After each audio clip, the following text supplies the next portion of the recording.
Imagine-se caminhando por uma catedral com vitrais coloridos que parecem contar histórias, arcos que parecem que vão tocar o céu, e você sentir uma sensação de grandiosidade que até emociona. Essa é a essência da arquitetura gótica, um estilo que nasceu na Europa na Idade Média e que até hoje encanta por sua beleza e mistério. Olá, seja bem-vindo. Hoje vamos embarcar numa viagem pelo tempo para descobrir uma das mais fascinantes e misteriosas formas de arquitetura: o gótico, um estilo que transformou o horizonte de cidades e catedrais por séculos. Prepare-se para explorar suas origens, suas características únicas, obras incríveis ao redor do mundo. E por que não no Brasil? Além de entender por que esse estilo tão marcante passou por altos e baixos ao longo da história. Prepare-se para descobrir os segredos por trás de suas incríveis estruturas, suas histórias e como ele ainda influencia e fascina o mundo até hoje. Vamos lá?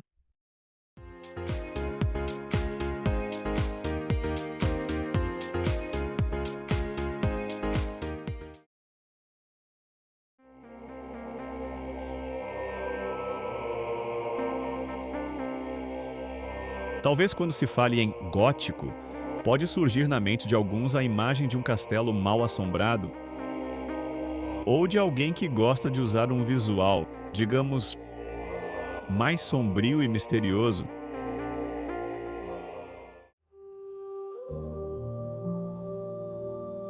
Mas o estilo gótico surgiu por motivos completamente opostos a esses conceitos e conjecturas. O gótico nasceu das mãos de arquitetos inovadores que queriam criar espaços mais iluminados, com muita luz natural, mais altos e inspiradores. Imagine as catedrais se elevando ao céu, com estruturas esbeltas que desafiam a gravidade, vitrais imensos e coloridos, sem falar nos detalhes incríveis. Essas construções acabaram se tornando umas das mais emblemáticas do mundo. Para entender melhor a arquitetura gótica, precisamos voltar ao século XII na França. Espera só um pouquinho aí. Você já percebeu que muita coisa incrível surgiu na França? E não estou falando só da música. Enfim.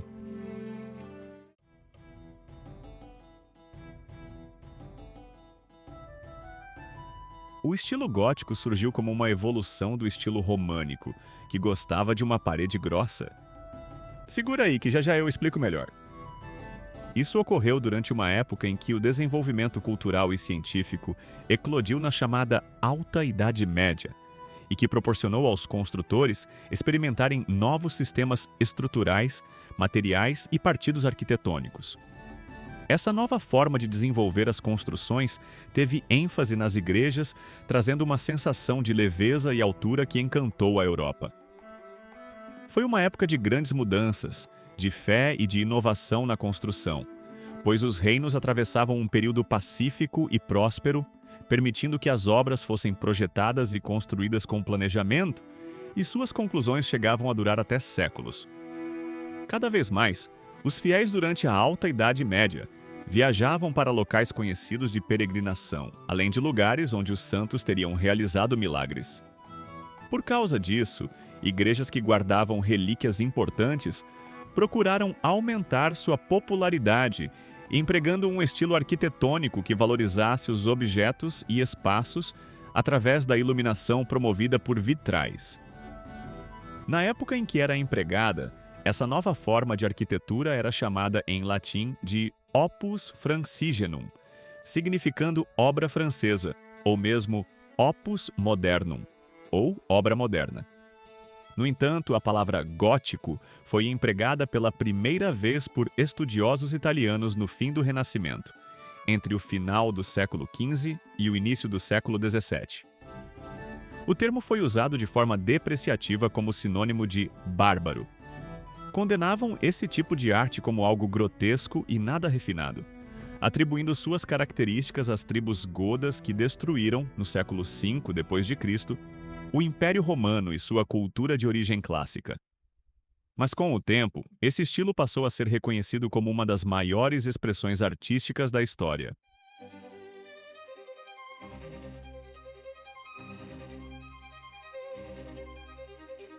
O estilo gótico foi fruto da necessidade de resolver um problema da arquitetura românica anterior, onde os tetos de alvenaria eram muito pesados para a construção de abóbadas de berço tradicionais em forma de arco.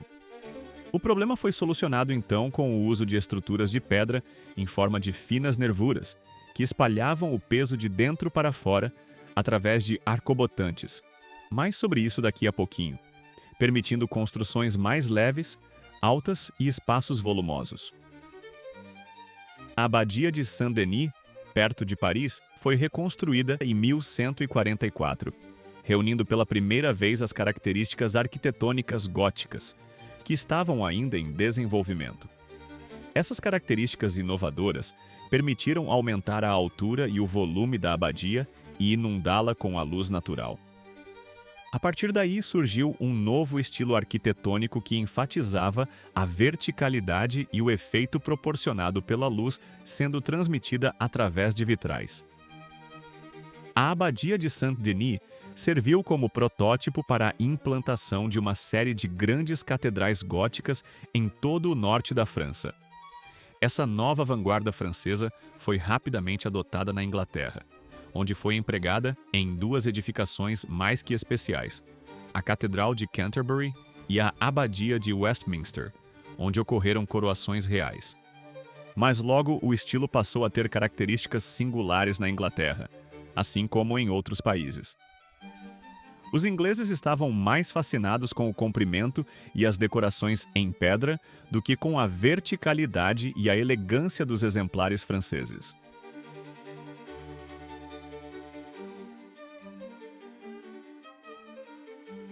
O gótico foi fortemente influenciado pelo estilo que o precedeu, o românico. Além disso, o incentivo para seu desenvolvimento veio da necessidade de construir mais igrejas e que essas igrejas fossem bem espaçosas, pois os reinos estavam em franco crescimento e havia a necessidade de abrigar um maior número de fiéis nos templos religiosos.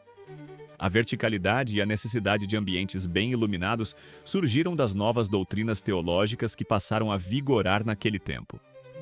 Outra importante influência veio da arquitetura islâmica, que emprestou seus arcos pontiagudos e que se apresentaram naquele período em novas construções na Espanha. No entanto, quase todos os elementos estruturais e de decoração que foram aplicados na arquitetura gótica já existiam em outras tradições. O que torna o gótico tão único é a forma como essas características foram sendo reunidas e refinadas ao longo do tempo, somando-se a isso as constantes evoluções de ordem técnica que estavam sendo alcançadas naquele período.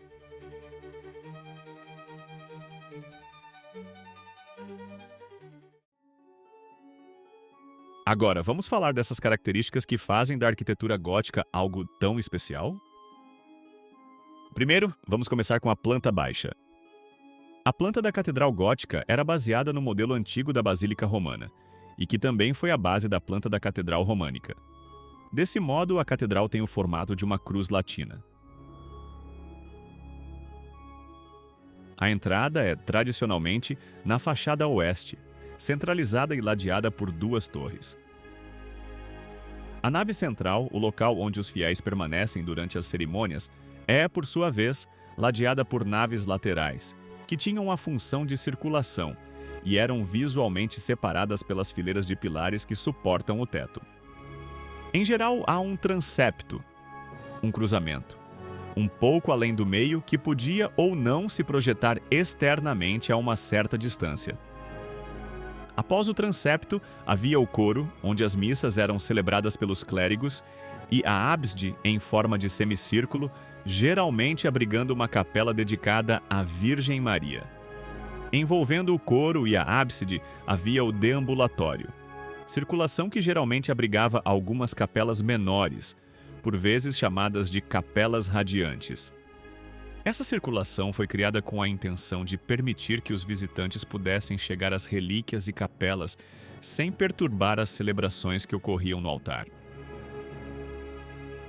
Os arcos arredondados das abóbadas de barril, que eram usados na arquitetura românica, sustentavam o telhado e pressionavam diretamente as paredes com um peso esmagador. Para contrapor esse peso, havia a necessidade de utilizar colunas maciças, paredes grossas e janelas pequenas, o que obviamente limitava a altura do prédio e sua iluminação interna. Ainda durante esse período, foi introduzido o arco ogival, ou quebrado, que era mais leve, mais esbelto e forte, além de levar a carga para fora em vez de diretamente para baixo. No entanto, foi no período gótico que os arquitetos inovaram, encontrando uma solução mais eficiente ainda: a abóbada em cruz. Na arquitetura islâmica e românica, onde os arcos ogivais costumavam ser usados anteriormente, sua aplicação se dava em janelas e portas. Os arquitetos góticos, no entanto, passaram a usá-los nos pontos de encontro das nervuras, bem no topo das abóbadas. Posteriormente, as abóbadas em cruzaria foram perdendo sua simplicidade elegante, à medida que eram carregadas com novos reforços, esculturas e muitos elementos puramente estéticos. Outra característica marcante da arquitetura gótica foi o arcobotante, construído para suportar as paredes por meio de arcos conectados a contrafortes por fora das paredes. Essas estruturas já existiam de forma simples, desde os romanos, mas os construtores góticos refinaram seu uso de uma maneira mais trabalhada e elegante, de forma que a carga do teto era contrabalanceada pelo contraimpulso promovido pelos contrafortes. Foi graças a esse novo sistema refinado que as paredes das igrejas puderam se elevar a novas alturas inimagináveis para aquela época, sendo também mais finas e com a presença de grandes vitrais. Com isso, as estruturas e fechamentos dessas construções foram adquirindo, ao longo da evolução do estilo, um aspecto um tanto esquelético. O primeiro exemplo dessa transformação é a Catedral de Chartres, iniciada em 1194. Os contrafortes também passaram a fazer parte da decoração, sendo cada vez mais ornamentados e elaborados. Além da função estrutural, os arcobotantes serviam ainda como forma de canalizar a água da chuva coletada pelo telhado, sendo levada até as pontas das estruturas e saindo pelas gárgulas de pedra.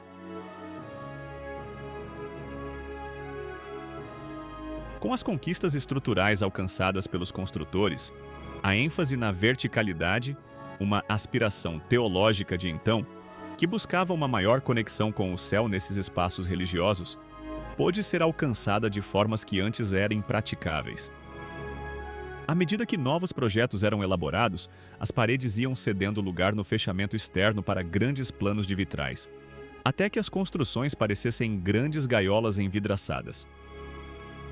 A proporção entre a largura dos espaços e sua altura era, em geral, de 2:1, com algumas construções chegando até impressionantes, quase 4:1, no caso da Catedral de Colônia.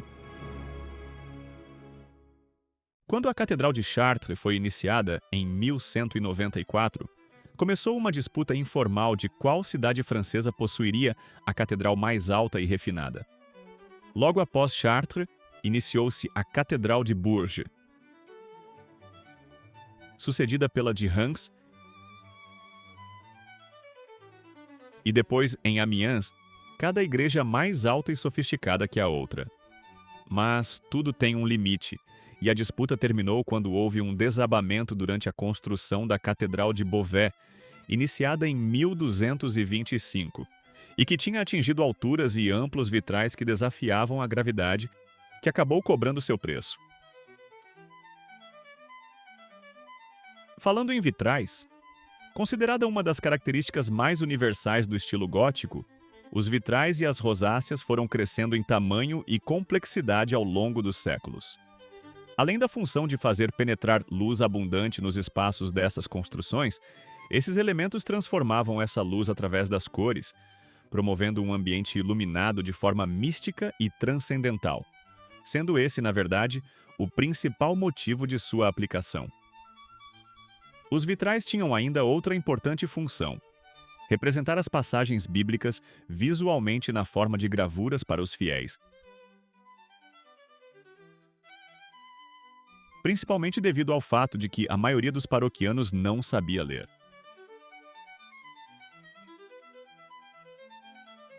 O tímpano, aquele arco sobre a porta, é composto de estátuas ilustrando histórias bíblicas. E as colunas entre as portas eram também, na maioria das vezes, repletas de estátuas e ornamentos esculturais. Tradicionalmente, o tímpano que estava sobre a porta central tinha imagens que representavam as passagens do juízo final. E o tímpano da porta à esquerda mostra esculturas sobre a coroação da Virgem Maria, enquanto o portal à direita ilustrava os santos importantes para aquela diocese em questão.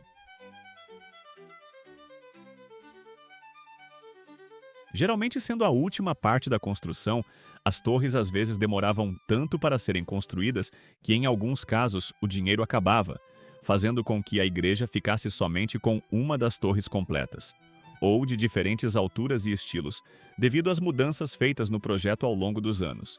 Havia variações no arranjo, número e altura dessas estruturas, de acordo com o local e tamanho da catedral. Com a intenção de fazer com que as igrejas se tornassem mais altas, proeminentes e que fossem vistas a grandes distâncias, os construtores passaram a adotar acima das torres ou do transepto uma estrutura estilizada chamada de fleche, ou agulha, e geralmente era feita de madeira e coberta com chumbo. Por vezes chamadas de o Livro dos Pobres, as ricas ornamentações das igrejas góticas eram destinadas aos paroquianos que não sabiam ler. Literalmente, cada representação oferecida através dessas esculturas e ornamentos tinha um propósito de ser e possuía um significado na composição da obra como um todo. Por exemplo, cada santo tinha sua própria simbologia.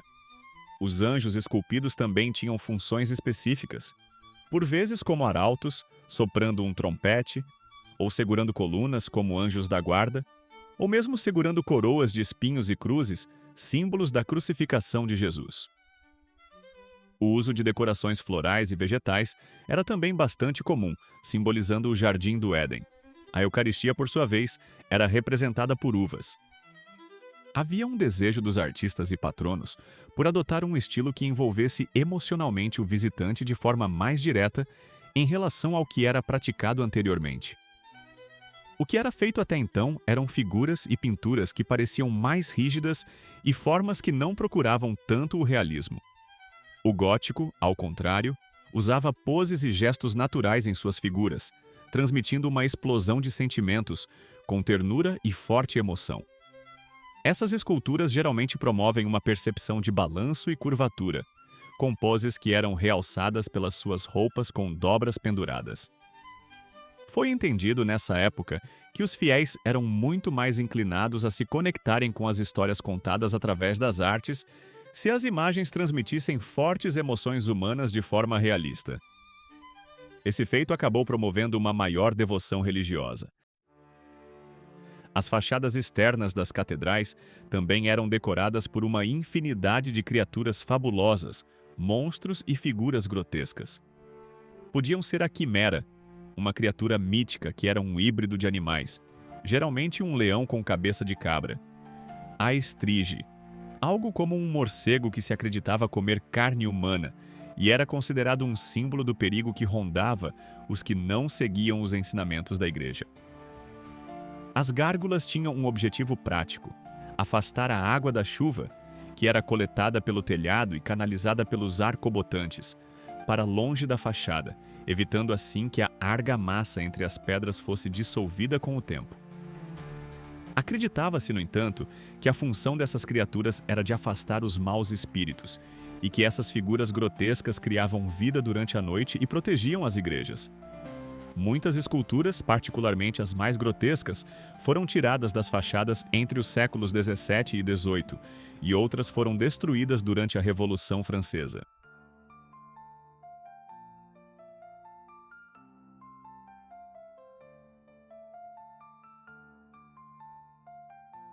Houve basicamente 4 fases do estilo gótico, além das variações de estilo que ocorreram de lugar para lugar, em virtude de aspectos culturais, regionalismos e disponibilidade de materiais. A primeira fase convencionou se chamar de gótico primitivo, que já usava essa maior parte dos elementos característicos do gótico, mas não todos, como o rendilhado fino, por exemplo, e que durou de 1140 a 1180. A segunda fase é denominada gótico clássico e guardava características como trifório sem janelas, longa nave coberta com abóbadas quadripartidas com corredores laterais, além de deambulatório semicircular ladeado de pequenas capelas e janelas com vitrais compostos de rendilhados de barras finas. Essa produção durou de 1180 até o século XIII. A terceira fase foi até a metade do século XIV e é chamada de Gótico Rayonnant. Considerado o ponto alto da arquitetura gótica francesa, essa fase apresentava um elevado refinamento, com os vitrais crescendo em tamanho e ocupando cada vez mais espaço nas paredes, ou até mesmo substituindo-as completamente, trazendo como consequência um ambiente interno bastante iluminado. A quarta fase foi a do Gótico Flamboyant, que apareceu na segunda metade do século XIV. Esse período caracterizou catedrais e igrejas cada vez mais elaboradas, com aumento no número de nervuras nas abóbadas, desenhos sinuosos e flamejantes, e é daí que surgiu o nome flamboyant. Houve ainda o chamado Gótico Tardio, marcando um período em que o mundo passava pela transição da era medieval para a era moderna. A partir da segunda metade do século XIV, houve uma explosão de novas construções em diversos países, e que não se restringiam somente a edificações religiosas, mas também palácios, edifícios públicos e outras construções civis. As ramificações dos estilos adotados em cada região passaram a diferir cada vez mais em suas características, sendo que na Itália seu uso foi bastante restrito, pois o gótico nunca foi bem aceito naquele país, com seus arquitetos preferindo retornar ao classicismo. Você encontrará exemplos de construções em estilo gótico tardio em Praga, no sul da Alemanha e na Inglaterra. Essas construções eram marcadas pela tendência de reduzir a complexidade estrutural, como a altura e o sistema de apoio, além de dar maior ênfase nos elementos decorativos, como as nervuras das abóbadas.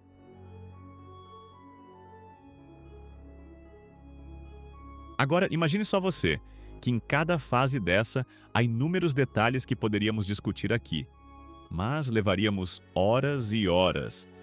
Sem falar que o estilo ainda pode ser classificado de acordo com o país. Poderíamos ficar aqui falando das especificidades do gótico inglês e do gótico perpendicular tardio inglês, sobre o que fez do gótico alemão um estilo tão impressionante, o que caracterizou o gótico tardio na Itália, o gótico isabelino na Espanha e o manuelino em Portugal. Ufa! Isso entre muitos outros. Mas se você quiser um vídeo que detalhe qualquer um desses subestilos e variações do gótico, é só escrever aí nos comentários. Farei com o maior prazer.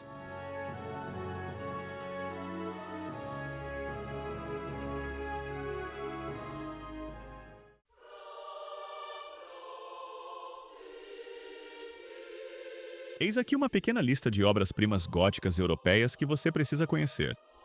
Cada uma tem seu charme e detalhes únicos, mas todas compartilham a grandiosidade e a beleza que definem o estilo.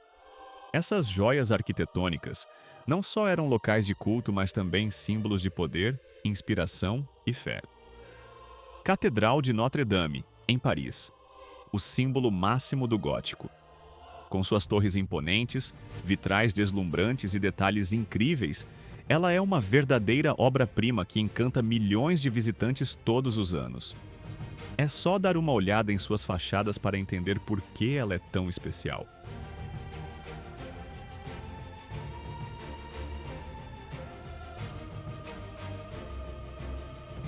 Catedral de Chartres, na França, famosa por seus vitrais e torres distintas. Catedral de Colônia, na Alemanha. Com suas torres gêmeas que parecem tocar o céu Ela é uma das maiores catedrais góticas do mundo. Sua construção começou no século XIII e é um símbolo de fé e resistência. Abadia de Westminster, em Londres. Famosa por ser o local de coroação dos monarcas britânicos desde 1066. Além disso, é também um local de sepultamento para vários reis, rainhas e outras figuras notáveis da história britânica. Catedral de Ulm, na Alemanha. Marcante por possuir a torre de igreja mais alta do mundo, com seus mais de 161 metros. Entre muitos outros exemplos.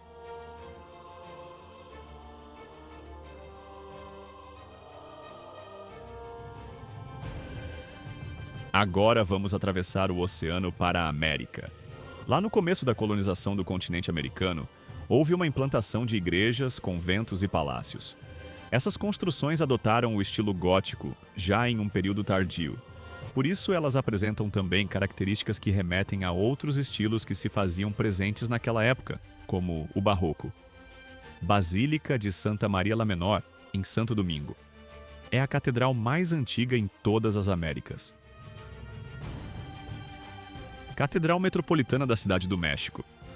Teve sua construção iniciada em 1579 e guarda vários elementos góticos na sua concepção. E esses outros exemplos aqui, de palácios civis e conventos, além de diversas obras que misturaram o gótico com elementos do Renascimento espanhol, chamado de estilo plateresco.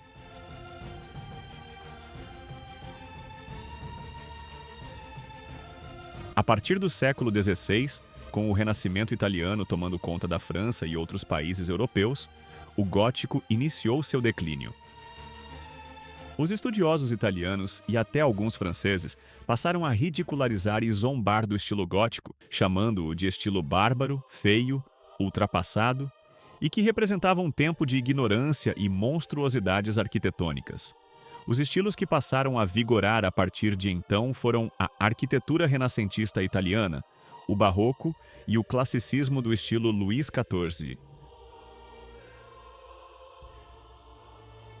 Na década de 1830 na França, sob o governo de um novo rei, o Luís Filipe, o valor artístico e histórico das igrejas e de outros monumentos góticos foi reconhecido e valorizado, com a busca por obras de restauração das construções vandalizadas durante a Revolução Francesa.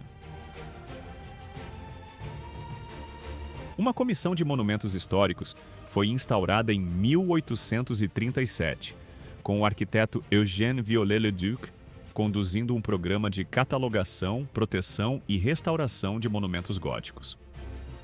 Então, o gótico ressurgiu com força não só na França, graças ao movimento chamado Revivalismo Gótico ou Neogótico.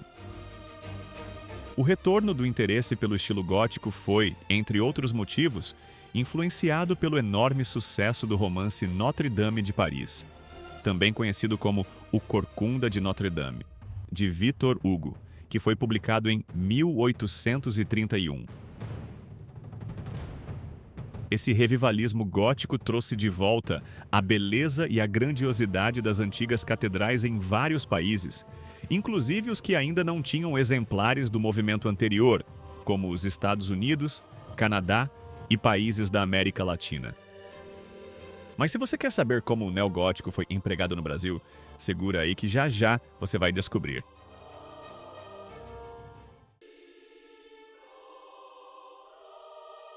Nos Estados Unidos, onde o gótico chegou um pouco mais tarde, já na fase do revivalismo, suas obras ficaram marcadas em igrejas, universidades, prédios governamentais, arranha-céus e até inspirou um estilo próprio, chamado de Carpenter Gothic, ou gótico campestre. Elas trazem o estilo adaptado ao contexto americano, com toques modernos, mas mantendo a essência gótica em suas formas e elementos. Foi nos Estados Unidos também que o gótico chegou, no século XX, a castelos encantados da Disney e cassinos com temática medieval em Las Vegas. Isso para não falar das inúmeras vezes que o gótico foi ator principal nos filmes. e até as maravilhosas criações cenográficas, reais e digitais elaboradas somente para seu deleite cinematográfico. Nesse ponto, acho que até cabe um vídeo exclusivo só para falar do estilo gótico no cinema. O que você acha?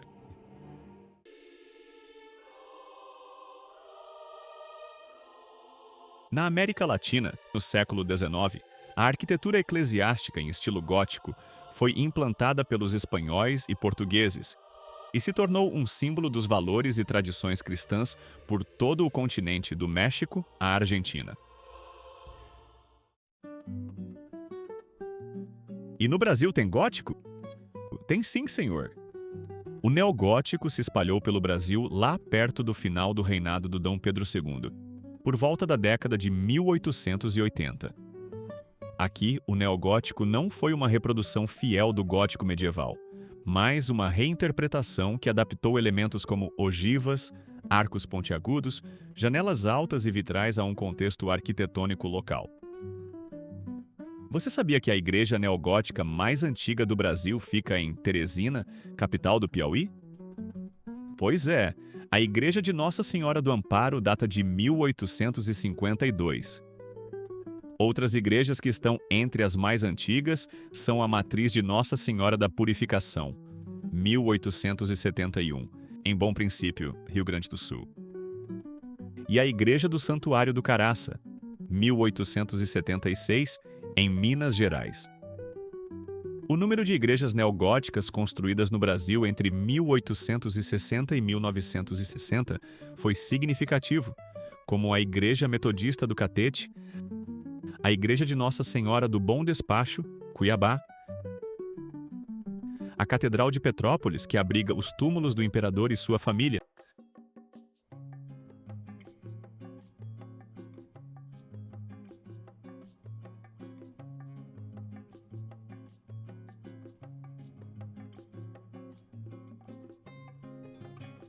mas o exemplo mais notável do neogótico é a Catedral da Sé, em São Paulo, iniciada em 1913 e concluída apenas em 1954.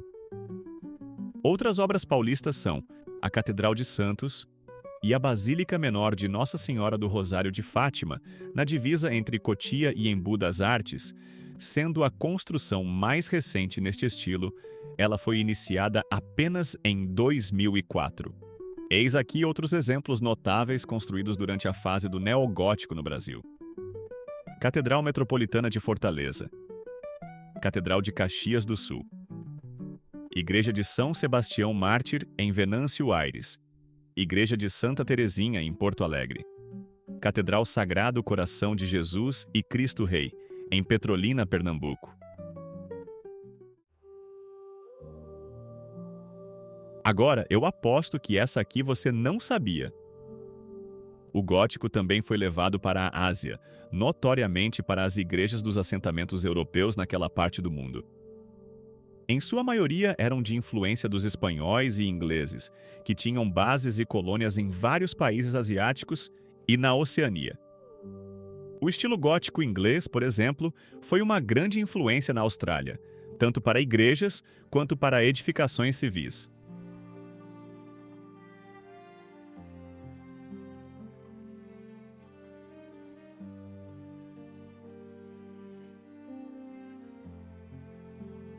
A Catedral de Xangai, na China, foi construída pelos jesuítas no início do século XX. Mas, durante a Revolução, em 1966, teve suas torres, tetos e vitrais completamente destruídos e vandalizados pelos guardas vermelhos de Pequim. A igreja serviu então como um depósito de grãos até que na década de 1980 ela foi parcialmente restaurada e reaberta.